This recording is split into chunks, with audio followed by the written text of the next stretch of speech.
পুজো আসছে আর ভাবছেন কি শাড়ি গিফট দেয়া যায়, কোনো জরি থাকবে না, হালকা হবে, দিনের বেলাও পরা যাবে।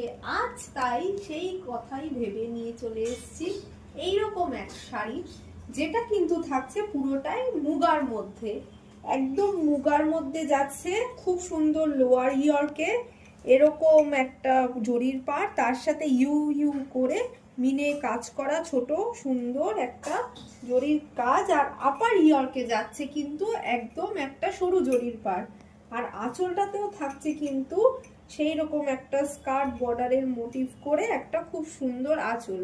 আর আমি তো ব্লাউজ পিসটা তোমাদেরকে দেখাতে পাচ্ছি না, কিন্তু আমি অবশ্যই সাজেস্ট করব অবশ্যই এই শাড়িটা যেন ব্লাউজ পিসটা বানিয়ে পরতে, কারণ এর ব্লাউজ পিসটা কিন্তু যাচ্ছে খুব সুন্দর। আমার কাছে ব্লাউজ ছিল না বলে আমি আজকে এই ব্লাউজটা দিয়ে পরেছি, তোমরা কিন্তু অবশ্যই এই শাড়ির ব্লাউজ পিসটা দিয়ে বানিয়ে পরবে। চলো এবার কালারগুলো এক এক করে তোমাদের দেখাই।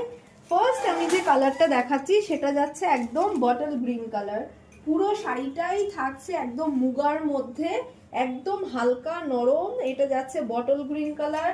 নেক্সট আমি যে কালারটা দেখাবো ব্ল্যাক কালার, তারপরে যাচ্ছে একটা ব্লু কালার, পুরো একদম এটা ব্লু বলতে পারো, ডার্ক ইন্ডিগো ব্লু নয়, এটা একটা ডেনিম ব্লু যাচ্ছে। নেক্সট যাচ্ছে একটা মেরুন কালার, আর তারপর লাস্ট থাকছে পার্পল কালার।